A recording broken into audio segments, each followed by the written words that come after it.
What makes a house a home? Over 8 weeks, 21 homes bursting with style and character are competing to be crowned Home of the Year.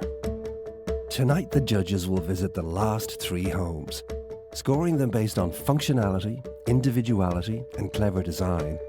The home with the highest marks will earn itself the last place in next week's final.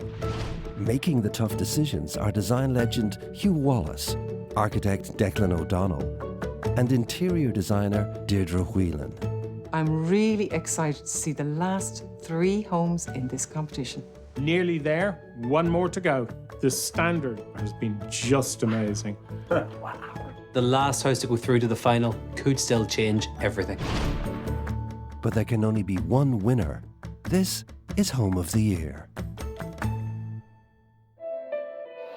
Printmaker and interior stylist Niamh McGowan lives in a seaside cottage in County Wicklow.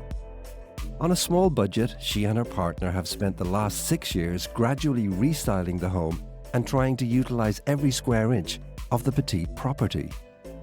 What makes the house a home is the things I filled it with. Everywhere you look in the house, there is a little vignette, and that's something that I have curated. That's what I'm doing, even if it's only for myself. My other half, Jay, he's a photographer, but he's also works as a boat builder, so his carpentry skills have been used throughout the house. I have all the ideas and point him in the right direction. So these shelves are made from an old coffee table, and then the upright was an old sweeping brush handle. So it's a great example of repurposing. A lot of the salvaged wood we get is actually from the local beaches, especially after a storm. This is my favourite spot. There's an amazing view to wake up to, especially now that we've raised the bed. And it's just created a really relaxing room. I like to think that I'm employing all the senses, sight with all the colours that are around and textures for feeling. It smells peaty because of the fire. And the sounds are just of the bird song of the birds feeding outside. The thing I like most about my home is that it's full of atmosphere, and there is always something interesting to see wherever your eye carries you. The judges must now assess the home, armed with only the basic facts about the property and its owners. It's really quaint, isn't it? I love that duck egg blue on the door.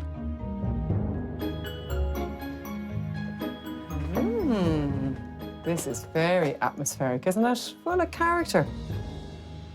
It's great because it smells like Christmas Doesn't when it you just? arrive in. Yeah. It's very warm space. Yeah, it's very welcoming, isn't it? It's just the smells, the colours.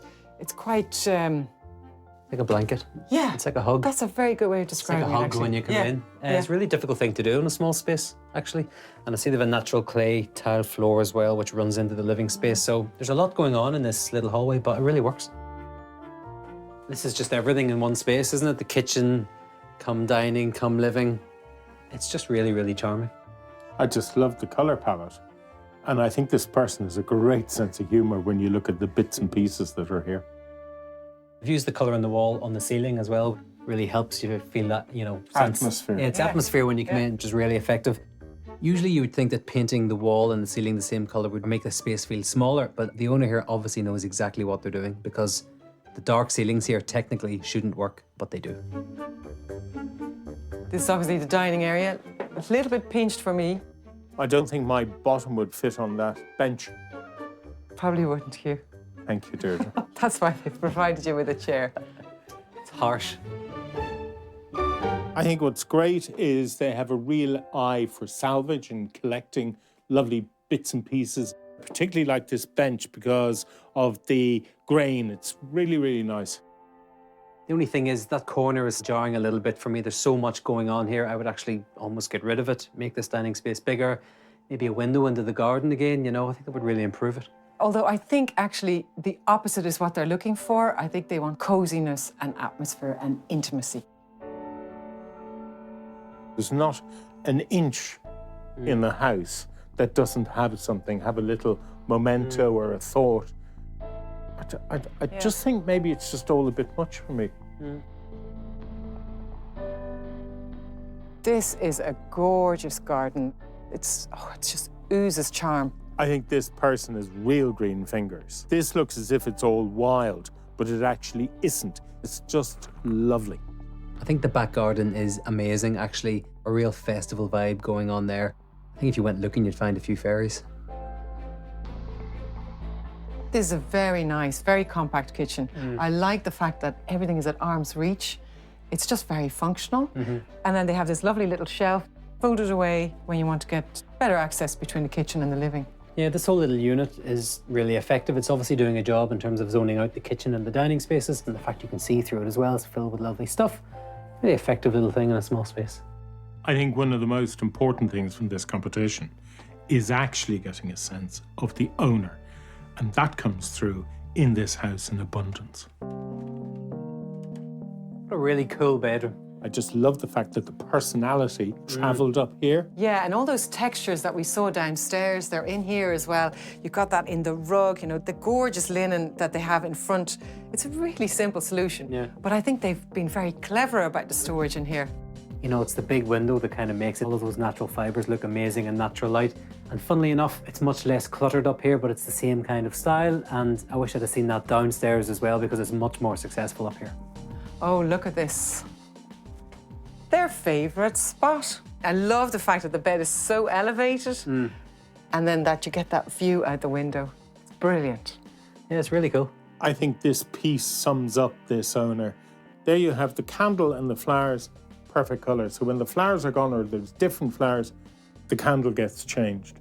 That to me is attention to detail. The home will now be marked out of 10. One score will be held back until the judges have seen all 3 homes, when their combined scores will be revealed. The homeowner's personality oozes out from every corner of this home.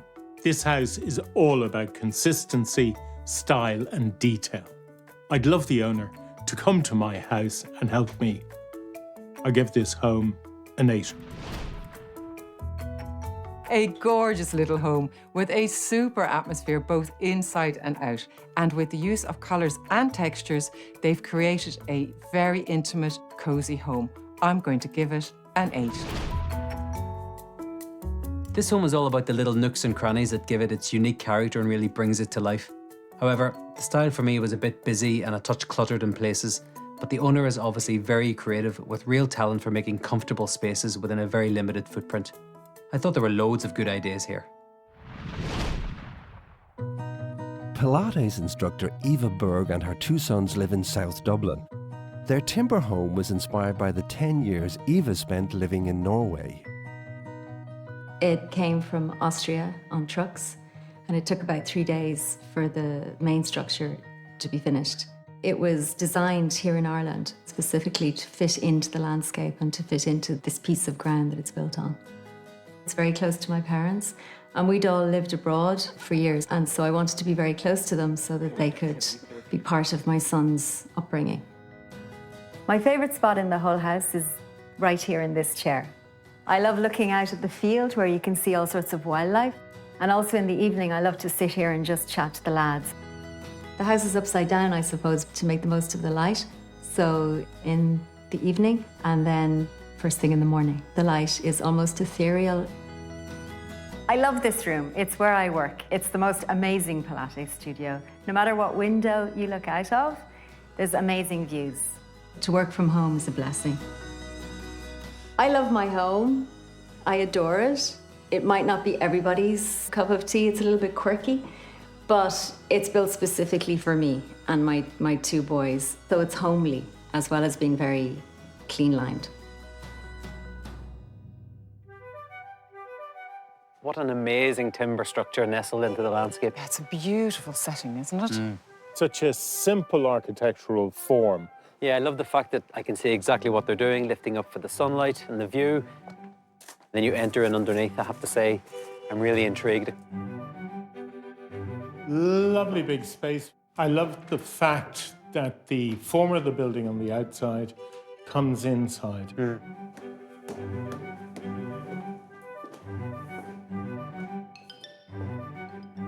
I knew coming in that the view was going to be good, and It certainly is. You've got great height as well when you come up. It's exactly what I was expecting and hoping for actually from the outside. Yeah, and I love the fact that this person obviously works from home and there's an amazing Pilates room. What a stunning setting. Yeah, it's an amazing room. You're actually, you're in amongst the treetops. So to have that as the studio, obviously it's a huge part of the person who lives here. Yeah. What a lovely big room. I love the way the ceiling slopes away. I love the fact that it's elevated, that we're actually on the first floor. Yeah. And, did you get to enjoy the views? It makes it quite a special room, all right. What's great here is they got the orientation of the house right. Yeah. So you got all that light coming in from the east and from the south, and then you got these great big terraces all the way around. So you've got that inside-outside feel of this room.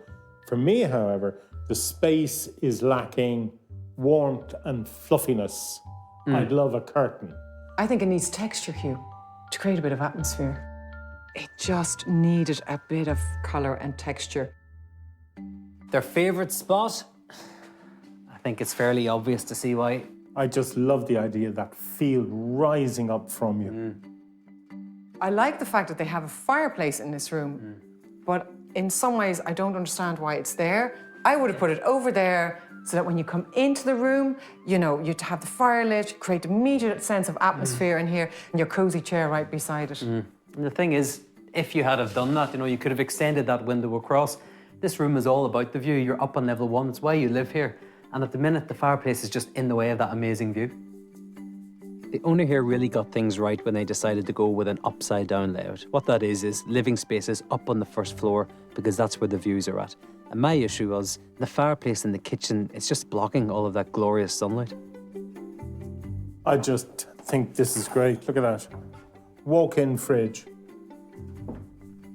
It's an incredible thing to have. Yeah, it's very unusual to see that in Ireland.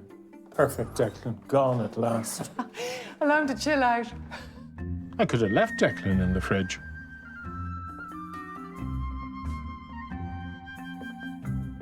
This is the living room. Actually, it looks like a cinema room. They've got a nice chilled out kind of seating arrangement in here. For me, what works in this room is you've got those lovely big windows letting all that natural light in again. For me, however, I would have liked to seen some bravery in relation to some colour in here. Yeah, I agree. They're trying to create a warm and kind of tucked away little cinema room, and I think they've really done that here. It's just a bit flat for me. When you have a home like this, where the layout and the architecture are actually very good, it can be very difficult to have the same consistency in the interior design. Whoa. This is some bathroom, isn't it? They've given up this huge bit of the footprint for the bathroom, and there's architectural detail everywhere. That's luxury now, isn't it? Big bedroom, like the soft powdery blue that's on the walls. It's actually very calming and very restful in here. I think the room is great. Love the angle of the wall because I think it adds a bit of dynamics. Yeah. And I like the textures that they've used. The soft brushed cotton on the bed sheets and that kind of velour finish on the headboard. And look, you've even got access onto your own private terrace.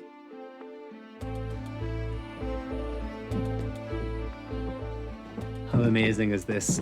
Come out here, dressing gown, have a seat. You can see the architecture here as well. You have this overhang that's just really beautiful. Again, the person really understands orientation. So this is about afternoon and evening sunshine with a great view. Yeah, well, the person who lives here is just really lucky. This is a great designed architectural home that nestles perfectly into the landscape. For me, there's an element of design consistency missing. However, the orientation and views have been maximized. I'm giving this home a 7. The potential here hit me as soon as I saw the architectural form outside. Beautiful cedar cladding with a raised roof capturing all that sunlight. Given the setting and the amazing views, I was really pleased that the owner went for an upside-down layout. Although in saying that, I feel that a few architectural and design details here and there really would have elevated this home onto another level. I'm giving it a 7. A very interesting home set in an idyllic location. I liked the very generous-sized bathroom and bedroom. However, I would have liked to have seen more colour and contrast throughout the rest of this home. Anya and Mick Sweeney live in Dublin with their 3 children and Anya's dad, Tim. The house was built in 1912, but in its renovation, interior designer Anya had a clear vision for how they needed it to work for their modern family. The layout of the house really appealed to us. The rooms were really good sizes, all high ceilings. Flow was very natural in the house. We felt that the house was, I think she was like a faded lady who'd been a little bit left behind. So we just wanted to put the building onto it that could kind of hold her up quietly. I didn't want some, young pup of an extension kind of coming on and fighting with her. From the bottom of the garden, when you look back up, the shape is just absolutely beautiful. I love that shape. With a humdinger of a project manager and interior designer, this woman here. I saw those windows maybe 10 years ago and I just fell in love with them. So we built the house around the windows. Pretty much. So this is probably the room that we use most. My dad, Mick and I and the kids. We play together, eat together, sometimes fight together, but it all happens here. This is really the heart of the home. Is he? This is our favourite spot. And very simply, that is because of the contrast from front to back. So we love it. We were of the mind. We wanted a dining room, but didn't want to be using it, 3 times a year. So we do use it a lot, even if it's just friends around for a glass of wine and takeaway.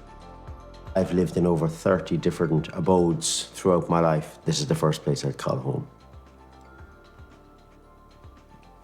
That's it for me. It's just fantastic. It's got everything. It's got... You're doing me cry. Stop. Yeah. There's a mixture of architectural styles here. It's kind of arts and crafts and Victorian. Very handsome. Yeah, and I love the double front door. What a stunning hall, isn't it? With the beautiful painted timber paneling. Love the floor. It's really crisp. I'm really pleased that they've kept the proportions of this hallway as it originally was. What's amazing to see is the arts and craft movement coming through in this home, and it's absolutely in this staircase here. Very unusual in Ireland because it was such a small movement here. The arts and crafts movement came out of wanting to get rid of the shackles of the Victorian era. It was about romance, and it was about tactility, and it was about individuality. It's a very unique feeling to the hallway because it's not Victorian, it's not Edwardian, it's something in between, and that's the arts and crafts coming through. That staircase I've only seen in books, and it was so emotional to actually see it in reality. Amazing.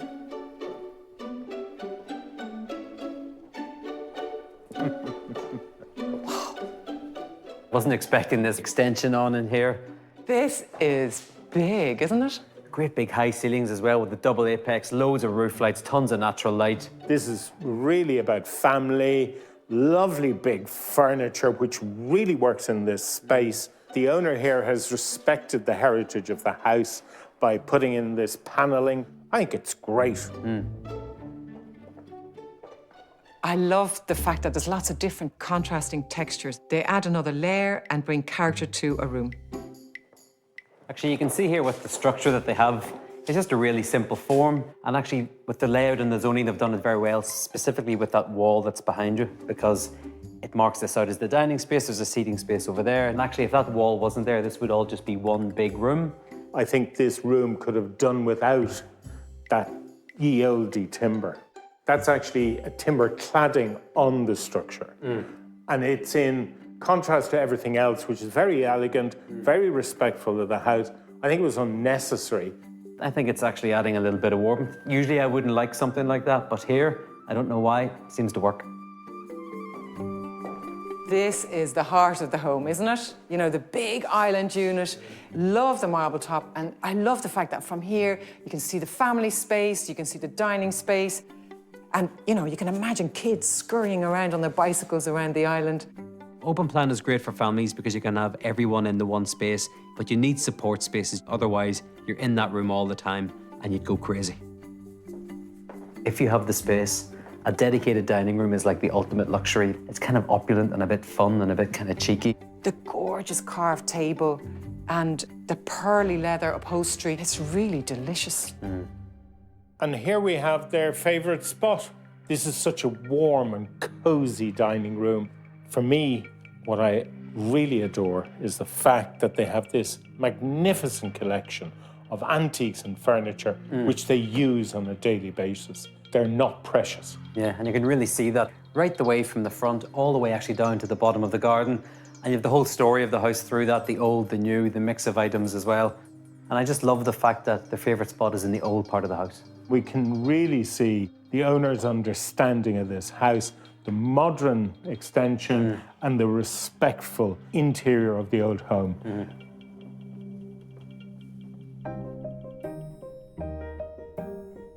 Ah, the master bedroom. I just love the big fluffy cushions and the bit of colour here, lovely paintings. I think there's a simplicity in this room that I find very relaxing. Do you know, I really think that this room could have actually done with some wallpaper. I think it needs a bit more depth or something. Yeah. I think you're being hypercritical, to be totally honest. No. I'm surprised at Hugh. I thought he would back me up on that one. There's a style and grandeur to the original architecture that has been carried through to an elegant and actually quite a dramatic extension. I think the owner here knew exactly what they wanted. They managed to seamlessly stitch together the old and the new, and that's a difficult thing to get right. I give it an 8. I really liked that this house is all about the family. I loved the brightness and functionality of the family room. The owners have a great understanding of design. I'm impressed. I'm going to give this home an 8. The respect shown to the history of the home in the refurbishment and their consistency of design detail is amazing. This is truly an outstanding family home. Now that the judges have viewed all 3 homes, it's time to see how they measure up against each other. First, Declan reveals what he gave the terraced cottage. This was pure personality. Every square inch was covered. It's quite a small footprint, but that didn't kind of limit their creativity. In fact, if anything, it ignited it. It was a bit busy for me in places, but no denying a really charming place. I give it a 7. I'm disappointed. I'd like to have seen a higher score. That's 2 8s and a 7, 23. Next, Deirdre reveals her score for the timber house. Stunning setting. I love the fact that it was an upside-down house. There was amazing balconies around the rooms, and the bedroom was gorgeous. The kitchen and the family room didn't have that atmosphere or colour that I was looking for, and I gave it a 6. That's a bit of a shock. That's a bit low. I agree. It had quite a bit to offer. That's 2 7s and a 6. That's 20. And finally, Hugh gives his score for the period home in Dublin. I think the owner's ability to understand the historical importance of his house is just amazing. And the way they've refurbished the home, put on the extension. I gave this home a 9. Wow, great big score. That's 2 8s and a 9. That's 25. And we have a winner. I'm delighted this home's going through to the final. Yeah, it was a super, super family home. All about comfort, amazing spaces, incredible style actually throughout as well. And there's a design consistency, which is just truly amazing. So our period home in Dublin is the last house through to next week's grand final, when the judges will decide the ultimate winner of Home of the Year. We have our 7 homes. I can't wait to get to the final. Bring it on.